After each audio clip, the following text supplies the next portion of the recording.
নমস্কার বন্ধুরা, মাদার্স ভিল কিচেনে সকলকে অনেক অনেক স্বাগত। আজ আমি বানাবো মুড়ি ঘন্ট, যার জন্য প্রধান উপকরণ যেটা মুড়ো, মাছের মুড়ো সেটা নিয়েছি, আর নিয়েছি গোবিন্দভোগ চাল। এই দিয়ে মুড়ি ঘন্টটা বানাবো। তা আর রেগুলার যেরকমভাবে বানাই তার থেকে একটু আলাদাভাবে আমি চেষ্টা করছি বানানোর। আর এই মুড়ি ঘন্টটা বানানোর জন্য আমি নিয়েছি পেঁয়াজ, দুটো গোটা নিয়েছি আর অর্ধেকটা কাটাই ছিল। আর এরকম আলুটা নিয়েছি, এরকম দুটো আলু নিয়েছি। আলুটা আমার টুকরো করা হয়েছে, টুকরো করে একেবারে আমি ভেজে তুলে রেখেছি। আর আদা, কাঁচা লঙ্কা আমি খানিকটা বেটে নিয়েছি। এই যে আলুটা আমি এরকমভাবে টুকরো করে ভেজে নিয়েছি। আজকে একটু ভাজা ভাবে মানে আলাদা করে ভেজে নিয়ে করব। নরমাল যেরকম করি আগে মাছের মাথা ভাজি সেই তেলেই আলু, সেই আলুর সাথেই চাল দিয়ে ভাজি। আজকে একটু অন্যরকমভাবে করার চেষ্টা করছি। আজকে আমি প্রথমে কড়াইতে সাদা তেল আর ঘি মিশিয়ে নিয়েছি। আর চালটা যেটা নিয়েছি ১ বাটি চাল, সেটা প্রথমে হাত বাছা শুকনো করে নিয়েছি, তারপরে ভেজা ন্যাকড়া দিয়ে একটু মুছে নিয়েছি। চালটা আলাদা করে আমি ভেজাইনি। এই চালটা এবার একটুখানি আলাদা করে ভেজে আমি তুলে রাখবো। মুড়িঘণ্ট বন্ধুরা যেভাবেই করা হোক খেতে অসাধারণ লাগে, খেতে খুবই স্বাদ হয়। এটা অন্যভাবে করছি বলে যে এমন না যে খেতে অন্যরকম হবে, খেতে স্বাদটা খুবই সুন্দর হবে। আর যেভাবে নরমাল করি ওটাতে একটু তেলটা কম ব্যবহার করি আমি। আর আজকে একটু ঘি তেল দিয়েই একটু সুন্দর করে করার চেষ্টা করছি। তা মাছের মাথা বেশি এক্সট্রা হলে বা বাজার থেকে নিয়ে এলে মুড়ি ঘন্টটাই আমরা পছন্দ করি বেশি করার। মাঝে মধ্যে অবশ্য মাছের মাথা দিয়ে মুগ ডালও রান্না করি। তবে মুগ ডালের থেকেও এটা একটু বেশি খেতে ভালোবাসি সবাই। বাড়ির সবাই ভালোবাসে। ভোট এদিকে পড়ল তাই এটাই বানালাম। উম চেষ্টা করলাম যে এটাই বানানোর সিদ্ধান্ত নিলাম।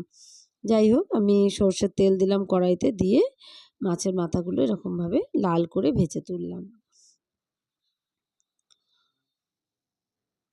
যেহেতু মাছের মাথা তাই কড়াইতে দেওয়াটা আমি আর দেখাতে সাহস পেলাম না, মানে এত ফোটে, একদম ছিটকে পুরো ক্যামেরাতে আসে প্লাস চোখে মুখে ছিটকে যায়। ওই জন্য তেলটাকে ভালো করে গরম করে প্রথমে কড়াইটাকে সুন্দর করে গরম করে নিয়েছি, তারপরে তেল দিয়ে আমি মাথাগুলো দিয়ে দিয়েছি।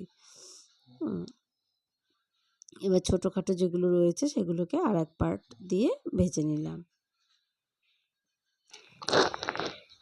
মাছের মাথার মুড়ি ঘন্ট এটা একটা বিখ্যাত খাবার। চাল গোবিন্দভোগ চাল দিয়ে এটা খুব ভালো হয়। তবে অনেকে চিড়ে দিয়েও করেন, চিড়ের সাথেও ভালো লাগে খেতে একঘেয়ে চাল থেকেও। তবে সবথেকে ভালো স্বাদ আসে একটা গোবিন্দভোগ চালের, একটা নিজস্ব স্বাদ আছে, অবশ্যই ভালো লাগবে। রেসিপিটি আগে না বানিয়ে থাকলে অবশ্যই একবার বানিয়ে দেখবেন, খুবই ভালো লাগবে। আশা করি আপনাদের পছন্দ হবে রেসিপিটি। যাই হোক বন্ধুরা, নতুন বন্ধুরা অবশ্যই আমার চ্যানেলটিকে সাবস্ক্রাইব করে রাখবেন, আর পাশে থাকা বেল আইকনটা প্রেস করে অল নোটিফিকেশনটা প্রেস করে দেবেন। তাহলে সমস্ত রান্নার আপলোড আমি যখনই ভিডিও আপলোড করব আপনাদের কাছে নোটিফিকেশনের মাধ্যমে সেটা পৌঁছে যাবে। কড়াইতে অল্প একটু তেল ছিল, তাতে আমি সামান্যই একটু তেল দিলাম, খুব বেশি তেল আমি এখানে দিলাম না। আর দিয়ে তার মধ্যে আমি জিরে ফোড়ন দিলাম, আর ফোড়নে গোটা গরম মশলা আর শুকনো লঙ্কা এগুলোই ফোড়ন দেব, আর একটা তেজপাতা দিয়ে দিলাম।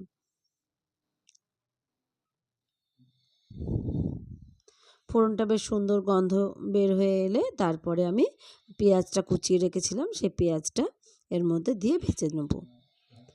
মুড়ি ঘন্টতে বন্ধুরা রসুন চাইলে আপনারা দিতে পারেন, আমরা রসুনের গন্ধটা খুব একটা পছন্দ করি না।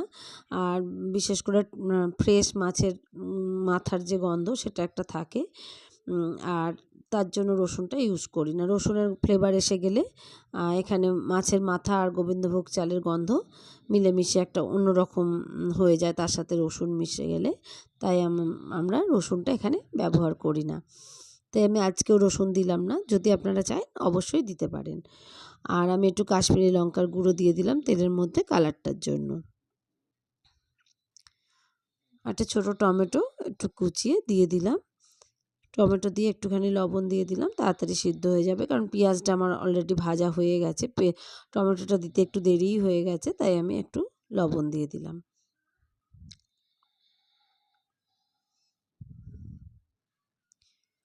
রেসিপি ভালো লাগলে অবশ্যই জানাবেন কমেন্ট করে।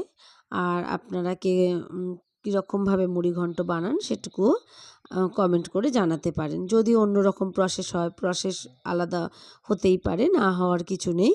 রান্নার প্রসেস অনেকের অনেক রকম হয়। তবে আমি চেষ্টা করলাম এইভাবে আজকে। আমি এর আগে একটা বানিয়েছিলাম, ওটা অন্য প্রসেসে, এটা একটু আলাদাভাবে। আমি আদা, কাঁচা লঙ্কা বাটাটা একটা বাটির মধ্যে খানিকটা নিয়ে নিলাম, আর তার মধ্যে হলুদ, সামান্য হলুদ দিয়ে দিলাম। আর যে মশলাটা দেব জিরের গুঁড়ো, এখানে জিরে গুঁড়ো ছাড়া অন্য মশলা আমি ব্যবহার করব না। এখানে 2 চামচ জিরে গুঁড়ো আমি ওই মশলাটার মধ্যে মিশিয়ে নিলাম। আর সবসময় মুড়ি ঘন্টতে গরম জল ইউজ করবেন। পাশে গরম জল বসিয়ে দিলে খুব ভালো মানে হয়ে যায় তাড়াতাড়ি। সেই জলটাই রান্নায় ব্যবহার করতে হয়। এখানে ঠান্ডা জল চলে না। ঠান্ডা জল দিলে স্বাদটা নষ্ট হয়ে যায়।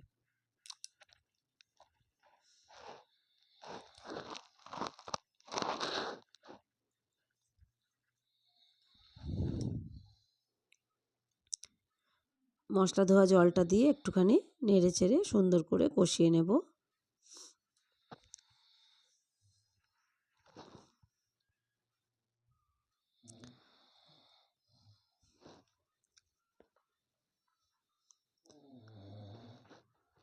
কাঁচা লঙ্কা বাটা দিয়েছি, তার মধ্যে 1 চামচ মতো গুঁড়ো লঙ্কা, মানে লঙ্কার গুঁড়ো যেটা, সেটা দিয়ে দিলাম।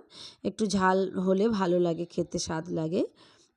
বেশ তেল ঝাল সমান সুন্দর হলে তবেই মুড়িঘন্ট স্বাদটা ভালো লাগে। আর মাছের মাথাটাও বেশ কয়েকটা, তাই আমি ঝালটা বুঝেই একটু বেশি করেই দিলাম। আর কাঁচা লঙ্কাও বেশ খানিকটা আমি বেটে নিয়েছি।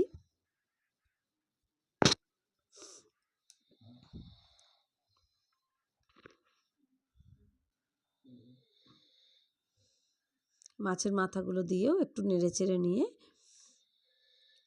এবার আমি ভাজা চালটা দিয়ে দেবো।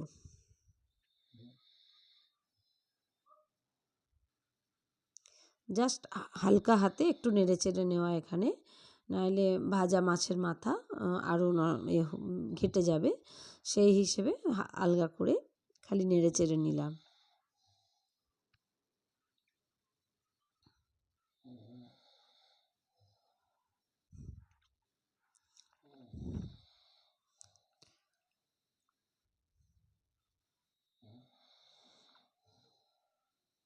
আমি যেটুকু দিয়েছি এটুকু গরম জলই দিয়েছি। চালের বাটিটা ধুয়ে জলটা দিলাম।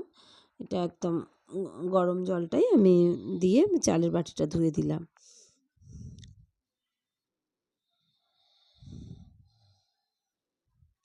কষানো হয়ে গেছে, এবার আমি পরিমাণ মতো জলটা দিয়ে দিলাম। এখানে জলের পরিমাণটা একটু বেশিই দিতে হয়, কেননা গোবিন্দভোগ চাল খুব জল টেনে নেয়, একদম আঁটো হয়ে যায়। আর একটু বেশ রসালো ভাব থাকলে খেতে ভালো লাগে, পাতে নিতেও সুবিধা হয়। ঢাকনা দিয়ে খানিকক্ষণ ফুটতে দেব। তারপরে মাঝপথে আমি এবার আলুগুলো দিয়ে দেব, কেননা আলুগুলো ভাজার সময় প্রায় অর্ধেক সিদ্ধ হয়েই রয়েছে, তাই একেবারে প্রথম দিকে আমি আর দিলাম না। গোবিন্দভোগ চাল সিদ্ধ হতে খুব বেশি সময় লাগে না, তাই খুব তাড়াতাড়ি এটা রান্নাটা হয়ে যাবে। আলুটাও দিয়ে দিলাম এর মধ্যে।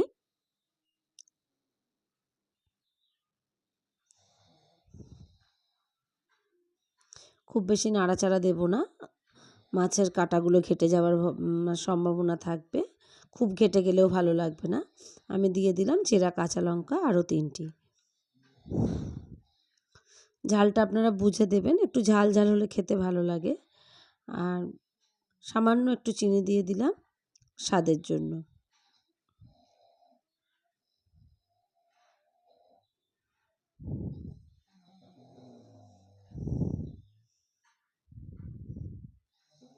প্রায় হয়ে এসছে।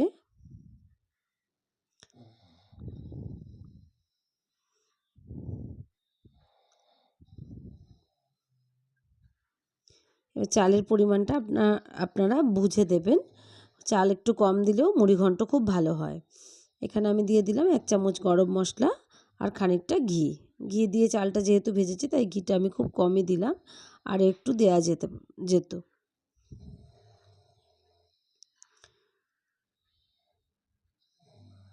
1 মুঠ চাল দিয়েও খুব সুন্দর হয়, মানে মাছের মাথাটা বেশি থাকবে, ঝোলটা, আলুটা, তাহলেও সুন্দর লাগে।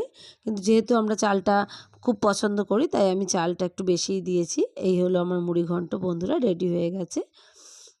ভালো থাকবেন সবাই। দেখা হবে পরবর্তী কোনো রেসিপিতে।